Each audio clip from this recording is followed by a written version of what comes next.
Welcome to Harry Potter and the Anxious Millennials, a show where we delve week by week into each chapter of the Harry Potter series. And we are live here with Adam Noacker. Adam, how are you feeling? Good. So confused. Ari has never started a podcast that hot before. I saw like the countdown and I was inspired. I'm really trying to improve on my improv a little bit because, since I went to theater school, I have no experience in improv. None. Yeah. Listeners, I would like to share in this moment that me and Michael, my fiance, soon to be husband, will be moving to the United Kingdom at some point before the end of this year. I don't know exactly when, but that is the plan. I have announced it on my Instagram if you follow me, but if you don't, now you know. There's only 38 chapters in Order of the Phoenix, but I think there's like 300 more pages. Yeah, we're going to have like hour-long chapters in that book for sure. Girlies, get ready. Girlies. Gird your loins, girlies.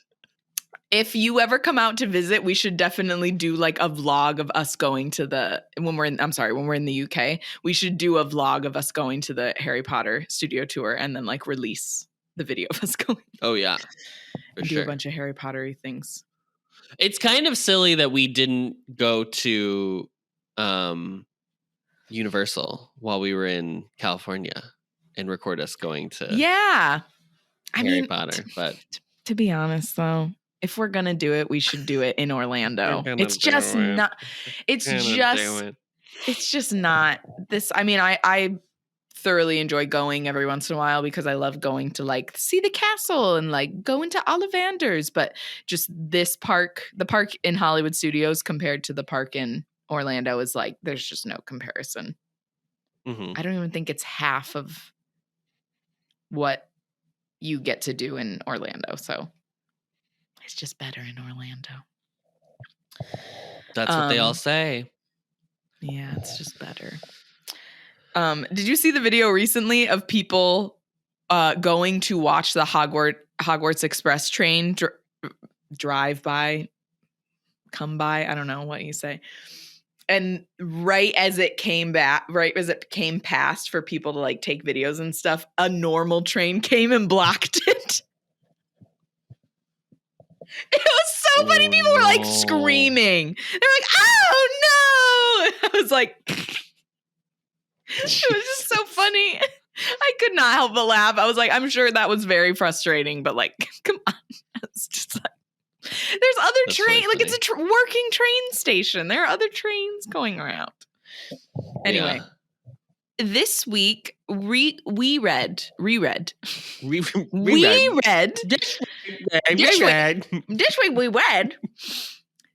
week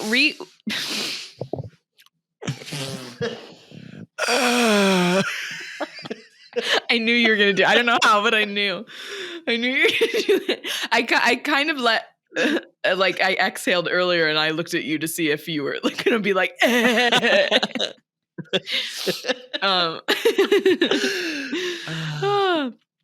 This week we read chapter 35 called Veritaserum. Adam, what happens in this lovely chapter? Mama, what doesn't happen? My notes are so long. And it's not even like funny things to say. It's just me being like, and then they said this, and then this happened. And then here's what happened next. Play by play. So this won't be fun for anybody. This is a book report. But basically what happens in this chapter is the whole story is revealed. The plot is unfurled. I love it. The strings are tied. Did he? He didn't. Never mind. Who's he? I was going to ask. I'll just wait. He? The Barty Crouch Jr. So I'll wait. Oh, the villain?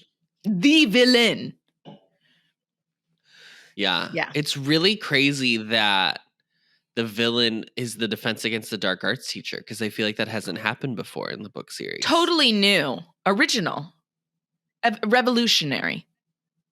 These are words that we are not using to describe. What is it? The myth or the like, I can't even, the superstition, that's not either. But like the thing is like the red herring. There's like never a defense against the dark arts teacher that lasts more than a year. Yeah. But like really the problem is that they're normally bad. They're normally bad people. Not that they're Yeah, Lupin last year was the only time we had a good one, but then he was a werewolf, so technically he was bad in that way. So technically probably, yeah, people probably thought he was bad anyway. Yeah. Maybe use your brains. Use your brains. I mean, in the 5th book, it happens again. It's not anything. It's a woman. So it's bad because it's a woman. So, yeah. And a woman who looks like a toad. I really don't. I have to say, before we even get to it, I really don't like the insinuation that all of this only happened because Winky pitied Barty Crouch Jr. Did you notice that?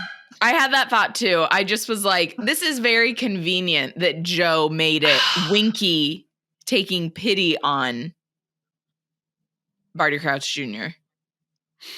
Yeah. If she wasn't such a dumb feeling person. Yeah. Her emotions are ruling her. I totally forgot about that. I totally forgot that Winky was the one. I had like no recollection of that Winky's the one that convinces. Well, not convince. I just didn't know she did that. I thought Barty Crouch Sr. was like, give him some, something fun to do. He's been cooped up for however long. Yeah. Well, anyway, so the chapter starts out. If you remember, we were in media res from the end of the last chapter. He was flying through with the port key, clutching Cedric's body. So he arrives. He's back at the start of the maze, and immediately, this is like the most trauma response that Harry's ever had. Like he is like. Not copacetic, but just comatose. Yeah, he's just like he's fully just out of it. Clinging to the cup and Cedric. Clutching the cup and Cedric, and he hears screams. I don't like giving Joe compliments. This is very true, but I really like the way this section is written. I agree. Because it's so just scattered that it's like you as the reader can't even figure out kind of what's going on. Yeah, and you it's kind feel of all how over Harry the place. feels. Right. So somebody comes over, it turns out to be Albus, and he's like, Harry, what happened? And then Harry's like, Lord Voldemort is back. He's back. Right away. He's back. Voldemort's back. Right away. And he's still clutching Cedric. And people are starting to realize Cornelius Fudge is like, oh, Diggory's dead. You start to hear that getting passed around. People are crying. Amos is running over. And then Albus is like, you have to let go of Cedric because you can't help him now, Harry. There's nothing else you can do. Yeah. And this is deeply emotional. Even though obviously Cedric and Harry are not great friends or anything, but the way that Harry is he wanted me to bring his body back so his parents could have his that moment is so sad. It's very hard. I will say this section, not to spoil our conversation about the film, but this section in the film is the most heartbreaking part of the film. And it's so well done. Agreed. When Amos cries over the body. It's an incredible piece of that film. Yeah. I don't love the movie, but no. So Dumbledore tells him to stay put, but then all of a sudden somebody's whisking him off, and he's like, Dumbledore wanted me to stay, and he's like, no, it's fine. I'll take you back up to the castle. So he's again, he doesn't Harry's even still say out of anything it. To him. Fudge is the one that's oh no, you should go to the castle. You need to lay down. And then the person that's taking him away is literally just silently like escorting him away. It was like, oh, okay. Rude. And then, so they're walking back to the castle, and it's not until he hears the like thump of his leg that he realizes that it's Moody. I'm sure at this point, it's not written, but I'm sure Harry's like, oh, well, at least it's Moody, so I'm fine. He takes him back up to his office. He gives him some pepper up potion. So once he drinks some of that, he starts to feel a little bit better.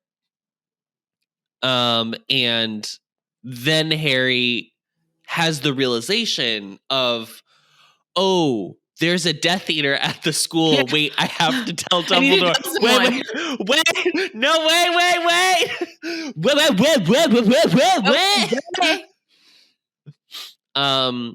And he's like, it's Karkaroff. Or no, Moody's like, I know there's a Death Eater here. And he's like, it's Karkaroff, right? And he was like, Karkaroff? I'm sorry, Igor? That's skank ass? No. He already ran, bitch. He gone. So yeah, we find out that Karkaroff like ran away earlier in the night when everybody's dark mark started like did whatever they do. Yeah. Did what they do. What was and that's not period. Just like we still don't know. It turns on? Yeah. Flickers like a light turning on. It starts your like local Alexa. I don't know. Yeah, I don't know what it does. Is Alexa going to respond? Yeah, I knew it. I was like, and is Alexa talking to you now? So he like almost immediately reveals that it's him who's like the Death pretty Eater. Quick. Yeah. Like on the third page, we find out that it's Barty. I mean, there's a lot to go through in this chapter, so there's a lot to be explained, but like almost immediately he's like, how dare you insinuate it was Karkaroff girl? I did not do all this work for someone else to get the credit. Yeah. Let me break it down for you. And if it was the Hermione Granger. So let me tell you. Did all the work. So I wrote down here, and I don't remember what specifically, but just a general theme for the chapter. Barty Crouch Jr. has lost his mind. If we think he was like really keeping it together the whole year because he had to do all these things, now he's seeing the fruits of what he has sown, and he is like, ah! And it's a little wild. A little wild. It's crazy. I was like, oh, if I was Harry, I would literally be like, as he was talking, I would just be like inching further and further away. I was like, this guy has lost it. I don't know if he had anything going on up there to begin with in terms of, it seems like he's been a little cuckoo for a while, but he has lost it. I mean, the insinuation is like, obviously anybody who's affiliated with like Lord Voldemort is probably not all there. It's like Bellatrix. But he's smart enough to have done all this, which is like, and I'm just saying objectively, when you look at it, this plan should not have very worked. Well thought out. Oh, you don't think it should have worked? No, I just mean there's so many things that could have gone wrong, and the fact that it all happened correctly, like he's thought of everything though. Like step by step. Now, if this man wanted to go into middle management, he could say, I am an active problem solver. Things kept happening, and yet I solved those issues and still got the results for quarter 4 of this year. This is a strength of mine, okay? I would bring a wonderful thing to the team. Right. You want me on? You want me in your department? Problem solving. A weakness. I have a dying, like affinity for Lord Voldemort. Yeah. I'm obsessed with the Dark Lord. Have no qualms murdering my own father. So, here's where we start to have the thread unraveled. Mm-hmm. So we realize pretty soon 3 things. Barty, or we don't know it's Barty Crouch Jr. yet, but Mad Eye Moody, as in this moment, put Harry's name in under the name of a different school. So there's that answered. Again, we cannot go back to it. Please reference previous chapters where we discuss this at length. But that is apparently an answer. So there's no point. The explanation. He also frightened off every person who might have tried to hurt Harry or prevent him from winning. And I didn't know what specifically that was in reference to. I have to be honest. The only thing I could think is like Draco hurt his feelings, so he turned him into a ferret. But like, that seemed more like your Lucius Malfoy's son. That seems more that energy. Yeah. Imperiist Crumb. He doesn't say that, but I think we find that out? That he Imperiist Crumb? Oh, okay. So in tonight. So frightened off. I wouldn't say he frightened off Fleur if he like stunned her, but frightened off every person who might, try to hurt you though. Frightened off every person who might try to hurt you. Yeah, I don't know what that's about. Snape? I don't know what that means either, but we'll never know. And he nudged Hagrid to show him the dragons for his first task. So that's where Hagrid got the bright idea to take Harry down to see those. Yeah. He was the one who told Cedric to open the egg underwater the first time. Mm-hmm. And then he just trusted that Cedric would be decent enough to pass along that information since Harry had told Cedric about the dragons, blah, blah, blah. Right. That's what happened. That is exactly what he did. So, yeah. Yeah. So this is where he starts to be like, you're a flop because I gave you the fucking clue on how to do the second task literally in September. Like the second week of school, I gave you the clue. It was sitting in your fucking dormitory. But no, you were too proud to ask Neville for help. Also, why didn't he ask Neville for help? It's a good point. Well, this is a great point, Ari, and I thank you. I thank you for bringing this up. There's a couple things. The whole thing was that they weren't supposed to ask for help from anyone, so that was like the arching over through line the whole time. Okay. B, he thinks Neville's an idiot.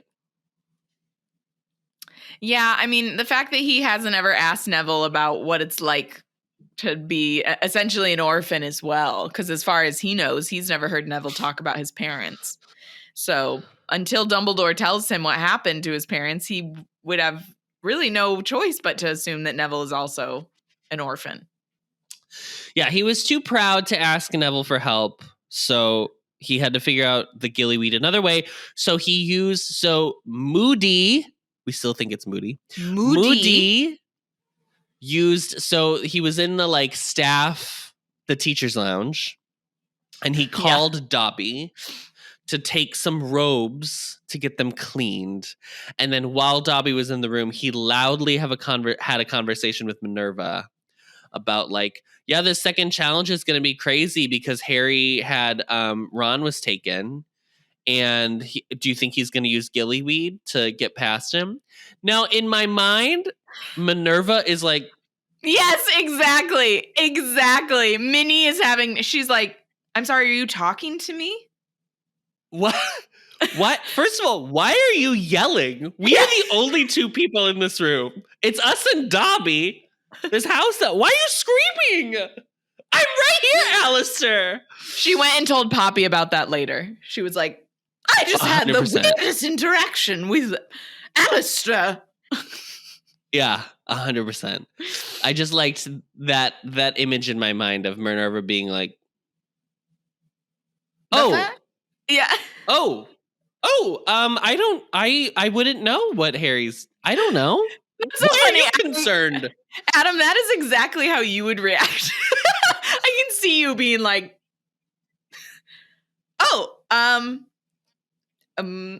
just being totally taken aback by someone yelling at you across the room. I'm sorry. I'm not sorry, sure. what? I'm not quite sure. I don't know what to tell you. Please so he stop gets yelling. through. He's like grateful. He was trying to get Harry all the way to the third task, obviously, but he was also trying to get him so he could start soon. He could get a head start. Yeah.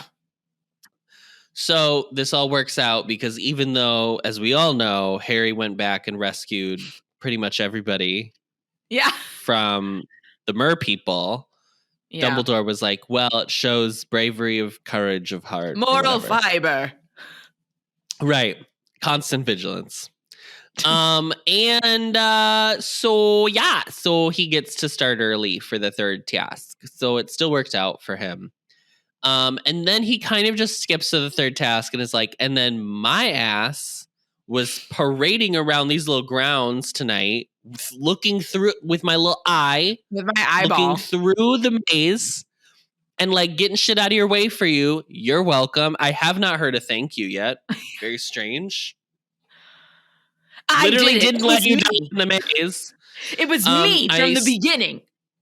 I stunned Fleur, and I put an Imperious Curse on Crumb so he could get rid of Cedric. Right. Why couldn't you have just stunned all three of them? I don't know. I will say, I am about to use the word Imperious Curse maybe like 30 more times in this episode because everyone at some point in this book gets Imperious. Truly, the girl, it's the talk of the town. We've never heard about this until this book, and now everyone is using it. It's happening to everyone. Everyone can do it. Everyone is getting Imperious by someone else. The Imperious Curse is the rainbow bagel of like 2014 when New York was making those rainbow bagels and everybody needed one for their Insta. Yeah. So Harry notes that they're in the faux glass, which is behind Moody. Mm-hmm. There are three figures that seem to be getting closer. They're materializing to some extent. So he basically reveals all of this and he's like, so I did such a good job. I played my part. Lord Voldemort absolutely stands me at this point because I didn't give up on him. So when he finds out that I have killed you, it's going to make me look like super good. No, dude. No. It won't. No, he won't like that. He won't like that. Just telling you also, now. Also, again, what would have happened if he had killed Harry? We won't discuss the same thing. Because no. It has to be Voldemort, though, that does it to destroy his own. I don't know. Why would that matter? It's not like the curse itself changes based on who sends the curse. I don't know. Maybe anyone could destroy the Horcrux, but for whatever reason, Voldemort in his mind was like, I have to kill Harry Potter. I don't know. I mean, I agree with you with the fact that Voldemort would not have been happy that Barty Crouch Jr. that Moody in this moment killed Harry. He would not have been happy. Yeah. Because now it's like a person. Now he's gotten away from him like 3 times. So yeah, I don't know. It's not great. It's not great for Miss. Miss Moody. It's not great. This would be the 4th time, counting when Harry was a baby. Right. Yeah. So he reveals. He does say this right before he's like about to kill Harry that Moody and Voldemort have similar father situations. They're both disappointed in their fathers. They're both named after their fathers, and they both killed their fathers. Right. This will make sense in about 3 more sentences. Right as he's about to kill Harry, Dumbledore, McGonagall, and Snape, the 3 figures in the faux glass, bust into the room. Literally, they bust down the door. They physically bust down the door. Yeah, they stupefy Moody's ass. Fake Moody. And And Minerva is immediately like, Harry, are you okay? Let me take you to Poppy. We're going to get you all fixed up in the hospital wing.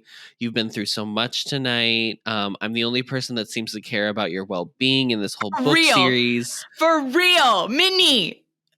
Honestly, doing the absolute Lord's work, and Dumbledore's like, no. He has to hear the explanation. Which, fine. But I'm just like... Minnie? Girl, you could have told me what happened later. He needs to go eat some chocolate. Show me a memory later in your pensieve, Albus. You have a pensieve! Minerva, that's what Minerva said later. She was like, you have a pensieve, Albus. I could have taken him to Poppy. This is another conversation her and Poppy have later. They are forever 100%. Just like, we are the only two that actually know what we're doing here. Like, they just commiserate about it all the time because they really are. It's just the two of them. I know.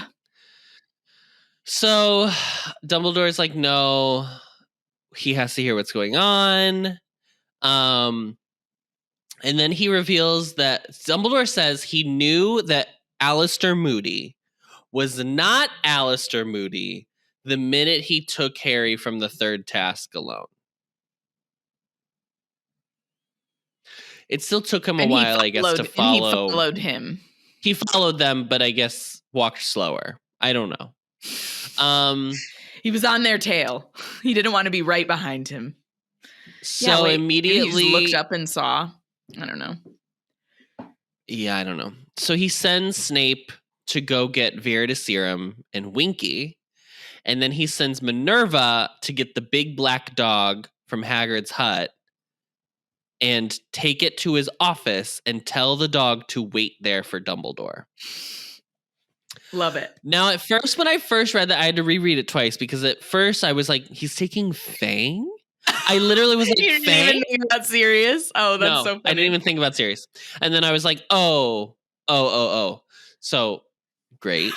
Can you imagine, though, if Minnie... She could have confused Fang for Sirius. Fang is at Hagrid's hut, too. I guess he's inside, but like... Oh my god, wait. I love this. Do you think Sirius and Fang are just like buddies, like in Hagrid's garden? Like, what happens if you're... What happens if you're Animagus dog and there's a real dog? Can you guys communicate with each other?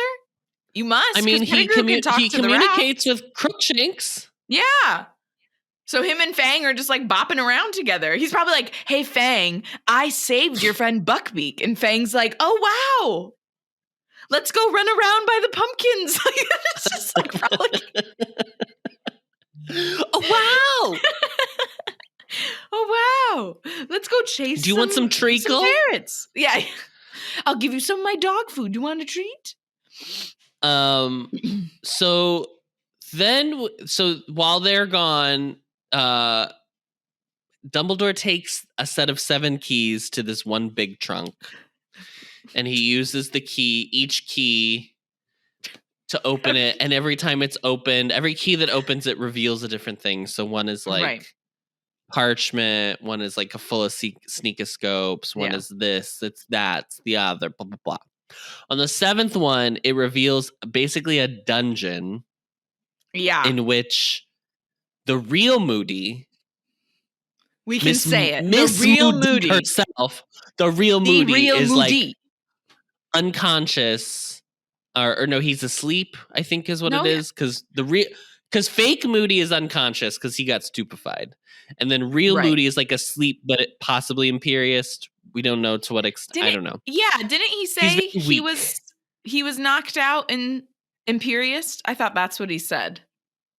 That he's been stunned. I think he says he's been stunned. Oh yeah. And he's Imperious. Which I was like, how does that work? Someone's Imperious, but then you stun them as well? That's okay. Well, and also when I have a lot of questions about the Imperious curse. Does it like cancel out other spells, or do other spells cancel out the Imperious curse? Is it just like that's what I'm saying?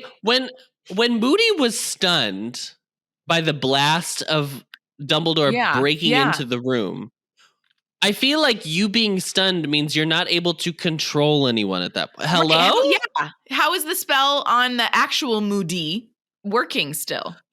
The Imperious Curse feels like to me like Joe doesn't know how it works, because the way in theory it works is that like you're controlling someone. So you have to use a lot of brain power to like run their brain basically.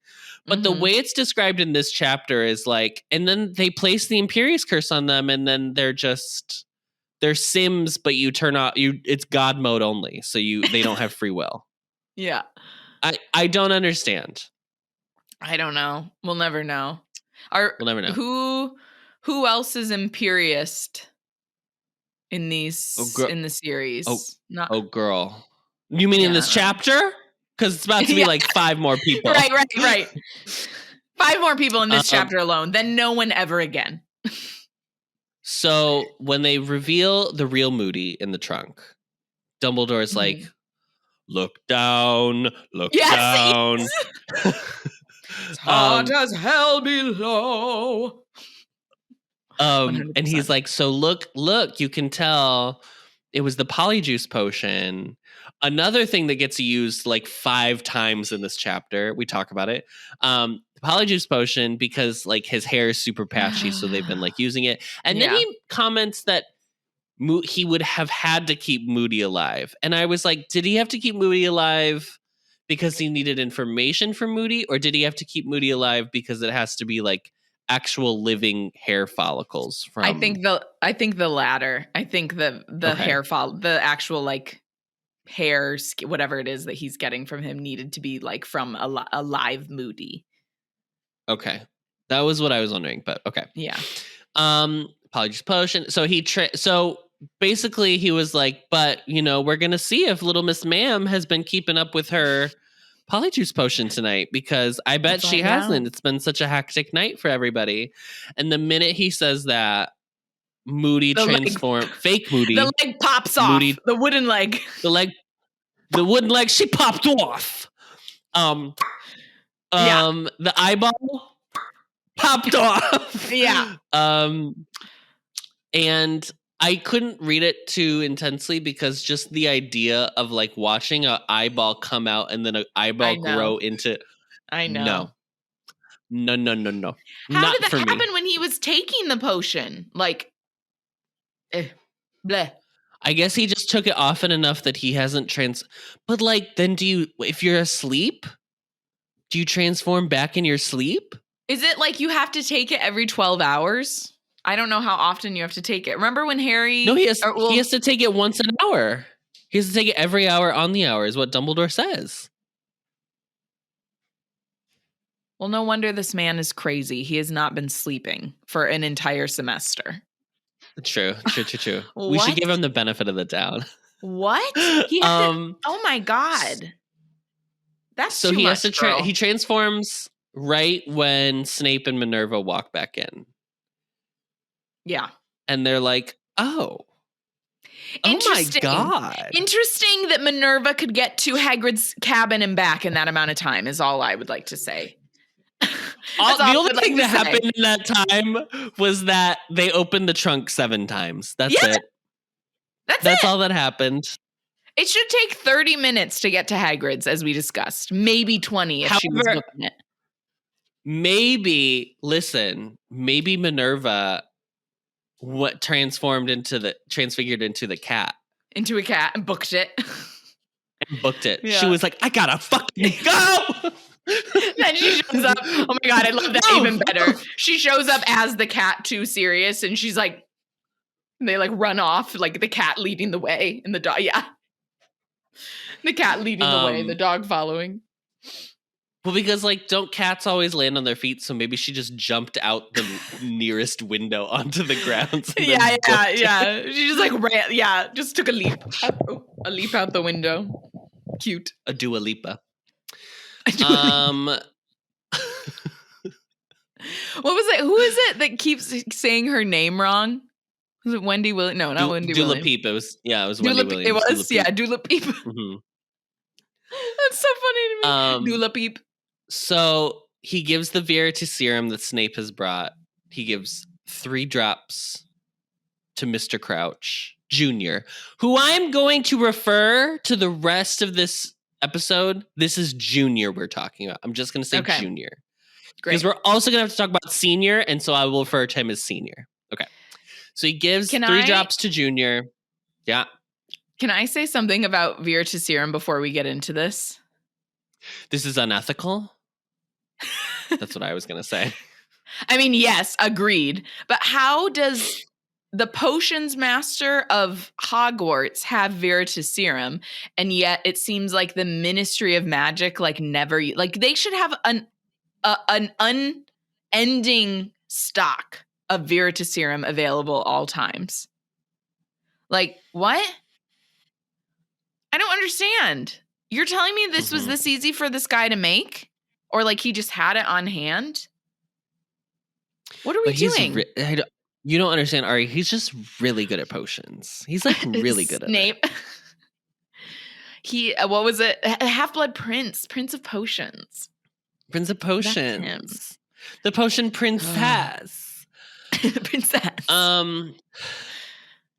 So he gives it to Junior, and he wakes him up with Renervate, and then they start asking him questions. So he reveals, this is everything that is revealed.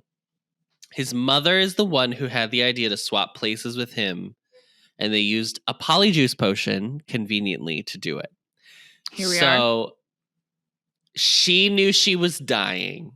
So she was like, Barty Crouch Sr., my husband, I love my son and you don't, but you love me. So will you do this for me and we'll swap places because I can't let him be in Azkaban. And it's just frustrating that these women can't control their feelings and just let their kids rot in prison. And it's I was just about to say, is this the Lily bullshit thing again? Where it's just and the mother sacrificed herself for the child because she didn't have anything better to do anyways. It's just women take pity on people and they shouldn't. They should be mean like men because men are good and women are bad. Such a weakness, the female sex. It's the weakness within them to be emotional. So stupid. So then I was like, well, why did they have to use Polyjuice potion? But don't worry, it is explained. They use Polyjuice potion to swap them so that, because obviously Dementors can't see, they can just sense energy, but the other inmates may have seen her being swapped out with him. So that's why they had. And then we reveal that she had enough Polyjuice potion to continue drinking it every hour on the hour until she died. This woman had to come in with a cauldron in her purse. What are you talking about? I was like... So when you die as a body, you just stay that body?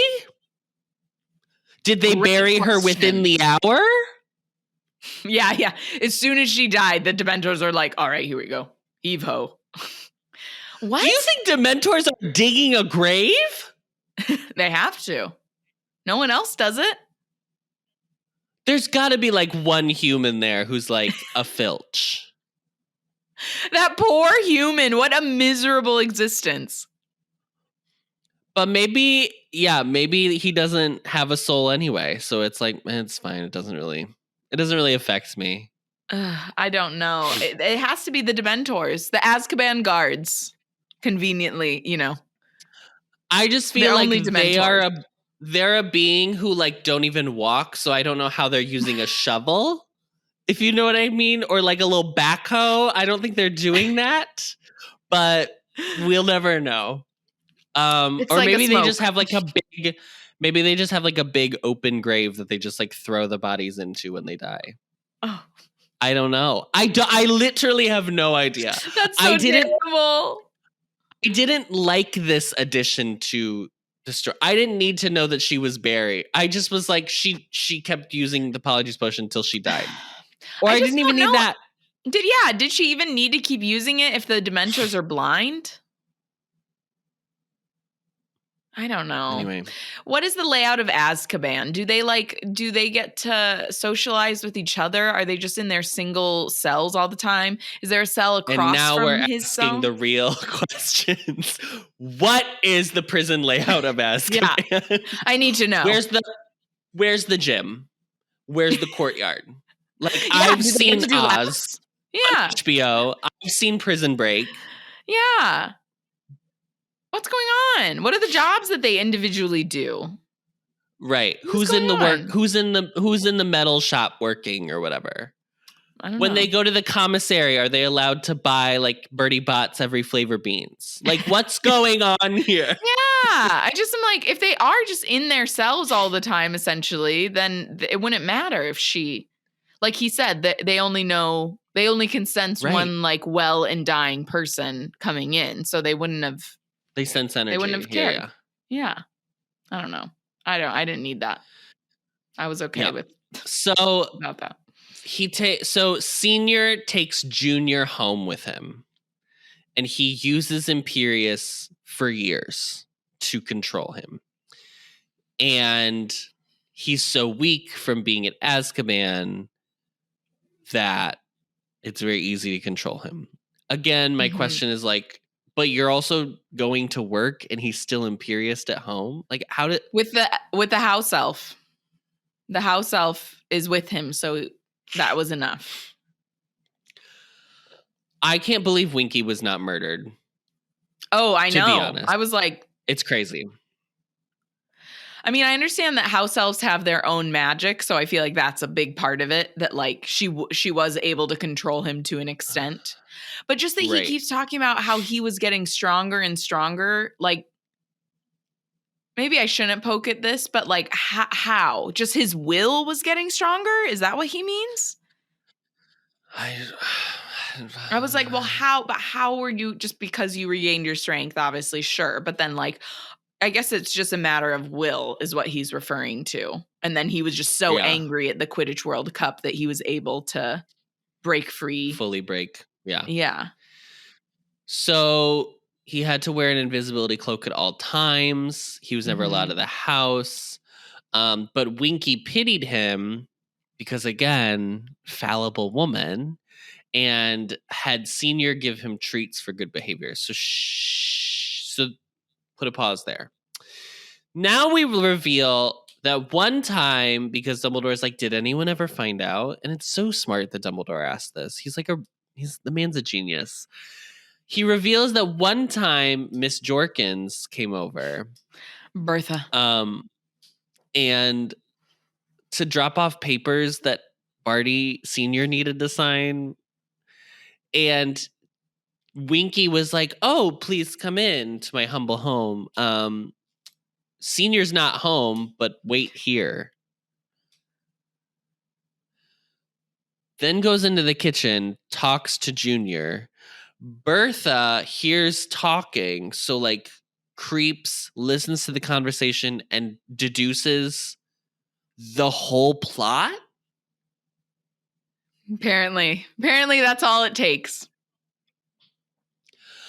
Listen, if that's true, Bertha Jorkins was one of the smartest, most intuitive people to ever grace this earth. It's also just weird because the way that Bertha is described, like even if she went and was trying to tell people this, it sounds like with the type of character that she's been described as, people would be like, she's cuckoo.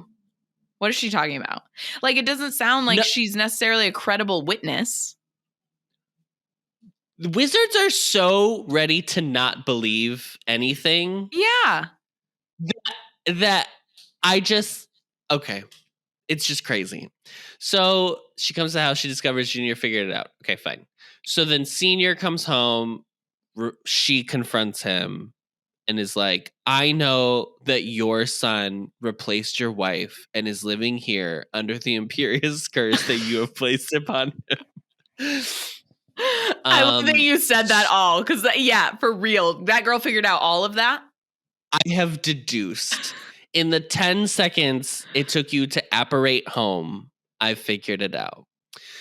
So he immediately places an extreme memory charm on her, which was so powerful that she lost literal parts of her memory. I mean, they're doing this to muggles every day, so. Yeah. Who cares? Why should I feel bad for Bertha Jorkins? Yeah, she's just working in the administrative department. Whatever. Also, I don't like that memory charms. First of all, we've discussed we don't like memory charms. Memory charms are not a good thing. But I don't specifically that memory charms, you can just make them, like not control how strong they are. Yeah, there's not like levels of memory charms. Lockhart, he did it to himself. So, do you know what I don't like? No, but I bet you're going to tell me. Why are we focused on Winky and Mrs. Crouch when really it sounds like this child, Junior, turned out this way because his father did not like accept him and love him. And that is why he turned to the dark side. It's just like the responsibility is totally on, or not the responsibility, but like his wife like manipulated him, and then like Winky manipulated him. Like it's all like, excuse me. They convinced my father to do these things. And I'm just like, how are we not addressing the fact that like this child was not loved and like embraced, and that's why he turned out this way? I just am like, what are we doing? What the fuck? Joe?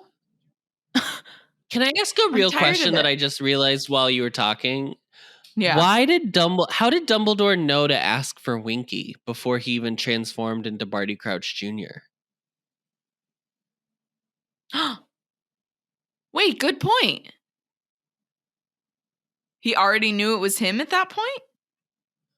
How? There's How would he have no other known reason that? to bring Winky. There's no other reason to bring Winky. The only thing I can think is like he maybe heard through the door when he said we both killed our fathers, and from that like knew that Barty Crouch had just died. So it was like, this has to be Barty Crouch Jr. And obviously he had been thinking in the pensieve about the memory of Barty Crouch Jr. going to Azkaban or getting sentenced. Wait, that's a really good point. How would he have already gotten? Because obviously he knows that Moody isn't Moody necessarily, that Moody's an imposter, but how? Right. Even Albus Dumbledore, it's a huge, as smart as he is, it's a huge leap. Well, he's no Bertha Jorkins, who obviously figured it out, very quickly. Deduced every detail. Down to the polyjuice potion. She was almost Minister of Magic. I don't know if you knew. Actually, before Fudge was selected, she was in the lead. Right. Because isn't that the running theme that there's so many people who have almost been Minister of Magic, like half? Oh yeah, her, Bertha, Albus, Fudge, Barty Crouch Sr., all of them. Minerva too. Will. Yep. Pepperoni. All of them. They were all in the running. It was like the Democratic. It was the Democratic. Yeah. What was it? The caucuses? The primaries? The primary. Yeah. The primary. What was that in 2020? It was 2020. Okay. 2020. Yeah. All the Democrats that came forward. It was the same thing. Yeah. Good. Yeah. Pepperoni. She had my vote. Marianne Williamson was the Bertha Jorkins of the Democratic primaries. Pepperoni was Kamala. Yeah. So Winky told Senior that he should let Junior go to the World Cup because his mother died so he could be free and not imprisoned in his own home. And Senior's like, after 13 years, you're right. It's just so weird to me, though, because I'm like, but then you're imprisoning him in his own mind. You're imperiousing him for the rest of his life. That's really better? I don't know.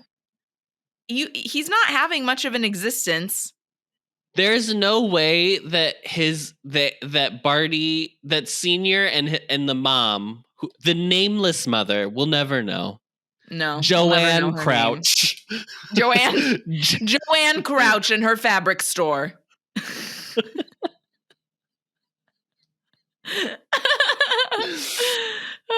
So I don't like Joanne because that makes me think of Joe Rowling. Patricia. There's no way that Patty Crouch. Patty Crouch. Patty Crouch.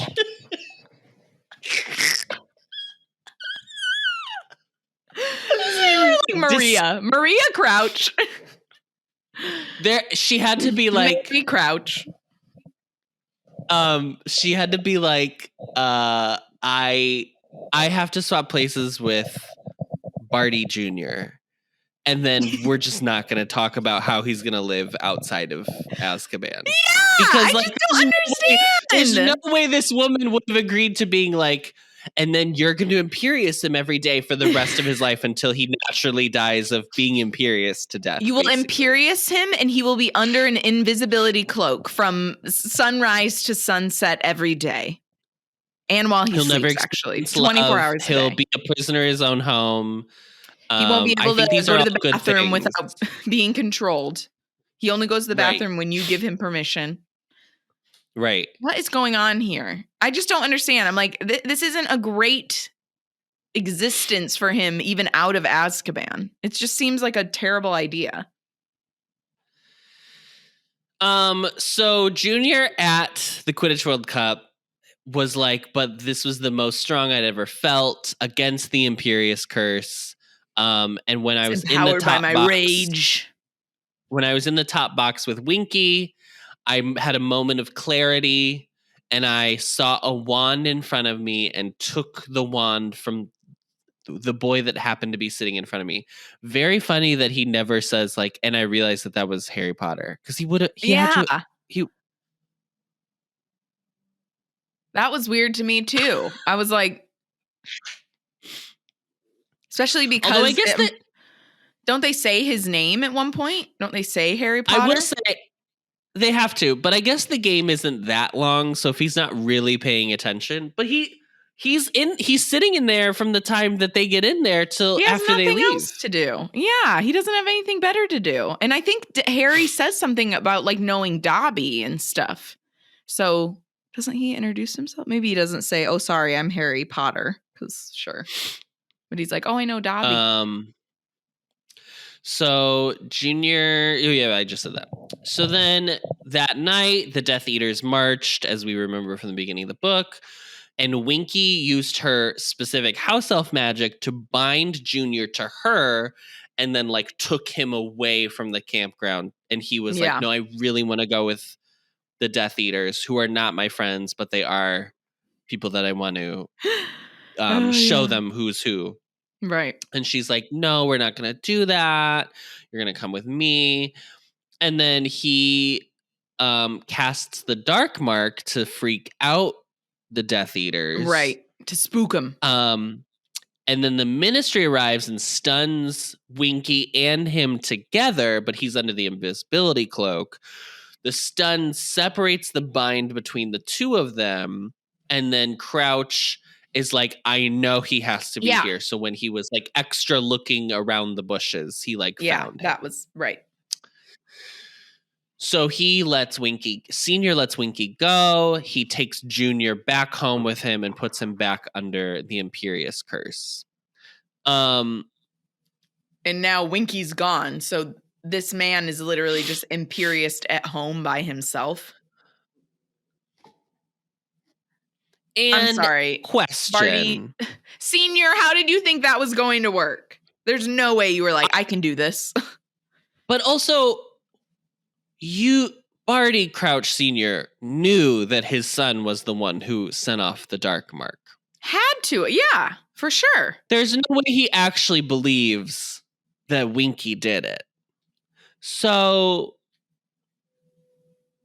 I feel like at some point you would have to admit Maybe he was planning to like find a way to take his son back to Azkaban or something. I don't know. We'll never know. But I'm just like, the fact that you just went back to work and you left him at home unsupervised. Yeah, it's crazy. It's weird he let Winky go knowing that was going to happen.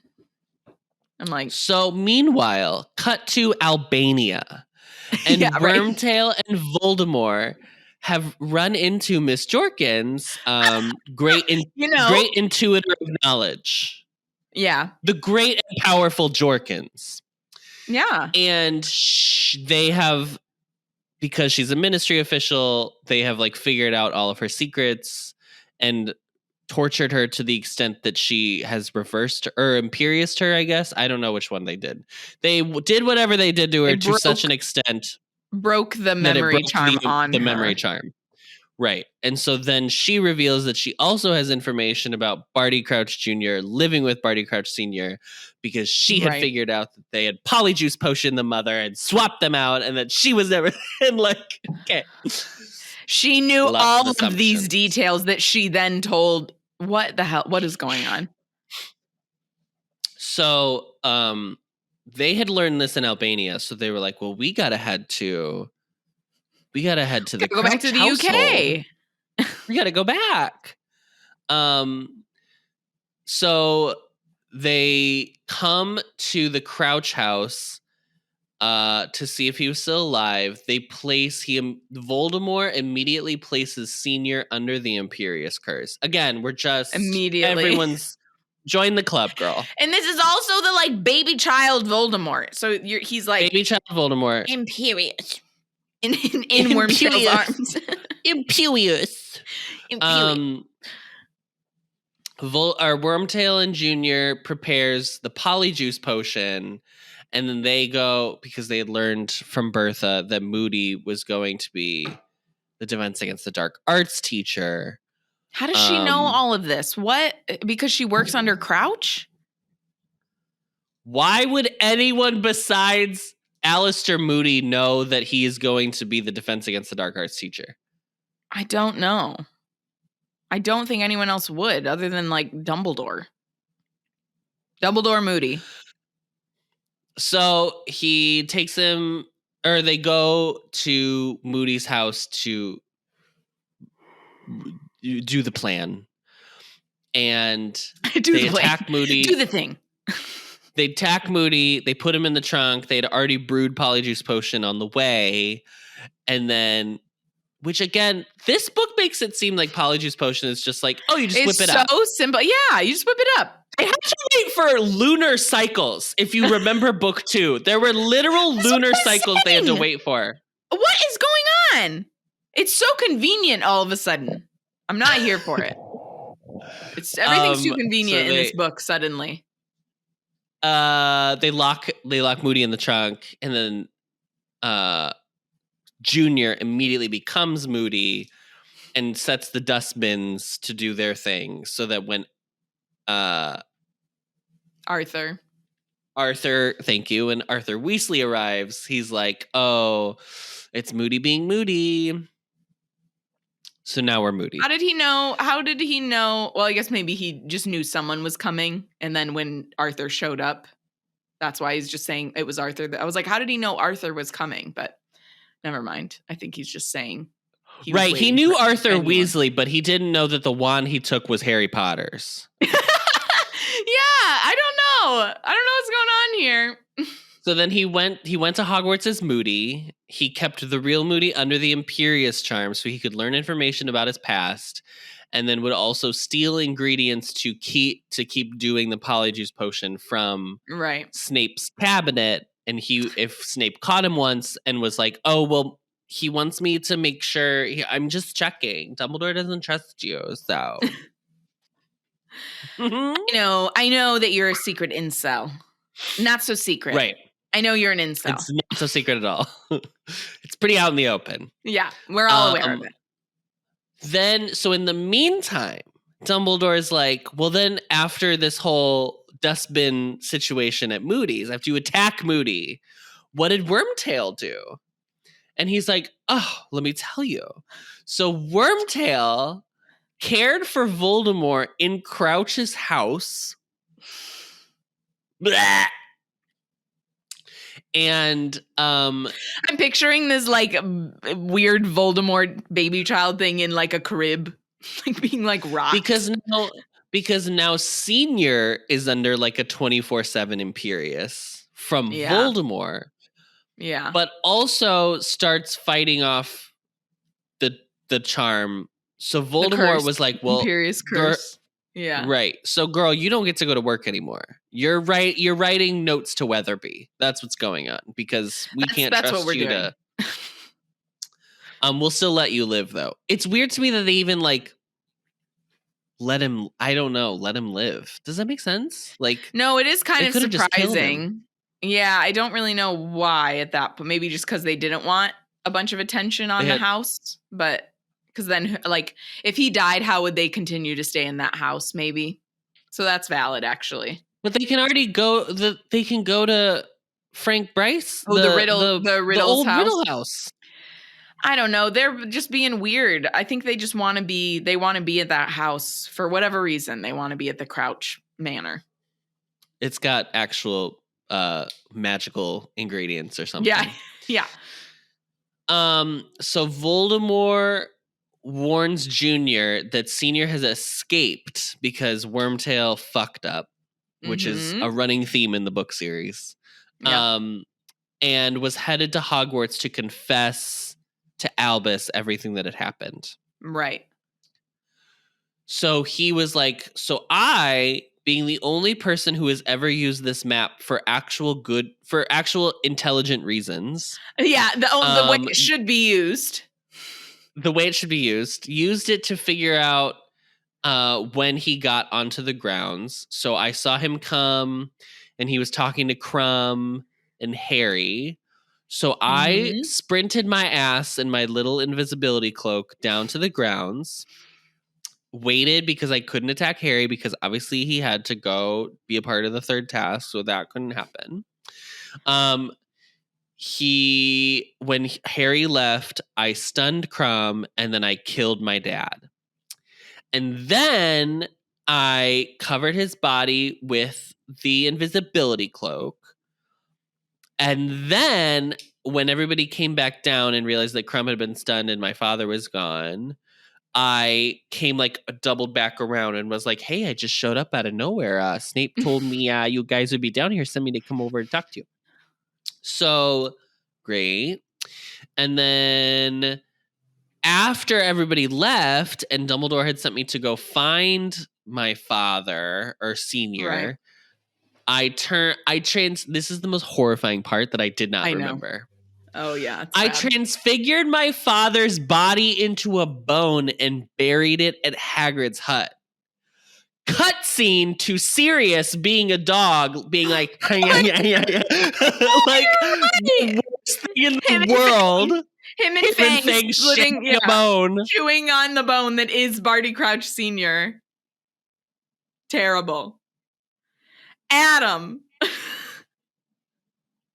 Is it? No. Did he turn his butt?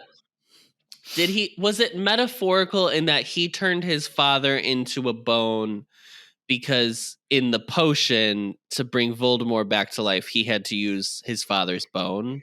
Is there something there? No. That has to be it, right? No. I mean, I don't mean that's why he did it. I mean, that's why Joe wrote it that way. Because there's why would he make him a bone? Just so they couldn't find his body if someone did dig it up. A skeleton. Anyway, so he buried it at Hagrid's hut, and then he turned, and then he was like, and then cut to today, and when I offered to take the cup into the maze and place it, I turned the cup into a portkey. Just for fun. That seems like not how portkeys would work. Do you know what I mean? You can make anything into a portkey. It's just a little simple charm. I don't like that it's like, oh, it's just like a Accio portkey. Or like no, just like anything. It's I don't know. And just everybody knows how to make a portkey? Yeah. Portkey now. But then also instant like why aren't we using like if everybody knows how to make a portkey, why can't we use portkeys on campus? Also, because you can just make a portkey anywhere? That's not like trapped by the ministry? A portkey is an apparition, so you can apparently use it on the grounds. Obviously, that happened tonight in the maze. I don't know. This is what I'm saying. Everything is too convenient. It's happening too often now that it's taking me out. So anyway, that's truly the end of the chapter. He says all that, and then he's like, yeah. I'm proud of myself. I did well. Yeah. And that's Great. It. That's the chapter. Thank you, Adam. That was riveting. I'm exhausted. I know. I bet you are. That's a lot. That's a lot that happened in that chapter. It's a huge chapter. But that was great. Thank you. And then I was like, why is Winky here? But we'll get into it. She takes, right? Doesn't she? In the next chapter, they'd make her take Veritaserum, which is another. Is this ethical? I don't know if she does. I was wondering that. Let me look real quick. Yeah, why is she there then? Why did he even call her?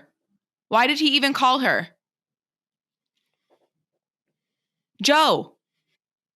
That is such a good question. I have never thought about that. Like, there's no reason for him to know to call Winky at that point. I would have been more okay if the minute he turned into Barty Crouch Jr., if he had been like, I need you to get Winky. I need you to get Winky. Yeah. Because then, like, fine, at least you have her here so she can, like, have the reactions. Because I think her going through the trauma of learning that Barty Crouch Sr. died is whatever, but. Right. Well, thank you so much, Adam. That wraps up this chapter. Next week, we'll be reading chapter 36 called The Parting of the Ways. You can find the podcast on Apple Podcasts, Spotify, Stitcher, or wherever you find your podcasts, as well as video versions on the Ampliverse YouTube channel and Spotify. As always, don't forget to rate, review, and subscribe so that we can get a perfect Newt score, 5 stars only, or else you will be transformed into a bone. And buried in the dirt. A literal bone. What bone, if you were to choose a bone to be transformed into, what bone would you pick? Like a leg bone? Yeah, I'm giving clavicle. Clavicle? Like, I'm giving this right here. Very slim, very, very, very accentuates, frames the face, you know. Frames the face. You'll be transformed into a bone, or you will have to go to Azkaban and continue drinking Polyjuice Potion until you die. Either one. Both bad. Stale Polyjuice Potion. Polyjuice Potion just is gross in general. Like, and you're having to drink that shit. Now we've learned every hour. And it's not fresh. It's not hot anymore. Now it's like lukewarm. Yeah, it's probably like a little cold. Because you're in Azkaban. And if there's any dairy in it, girl, it's spoiled. There's definitely dairy in Polyjuice Potion. And if you're lactose intolerant, girl, you're fucked. Yeah. You're screwed until you die. Don't forget to follow us. They have to have toilets in their cells. Yeah. Don't forget to follow us on Twitter and Instagram at HPAnxious or YouTube and TikTok at The Ampliverse. We are hosted on Anchor, recorded on Zencaster, so thank you to both of them and are a proud member of The Ampliverse. Check them out at theampliverse.com. Thank you, Adam. Thank you so much. That was a lot. My pleasure. My pleasure. And as always, let's go back to the original. Knox. The OG. And as always... portkeyify. Instant portkey now.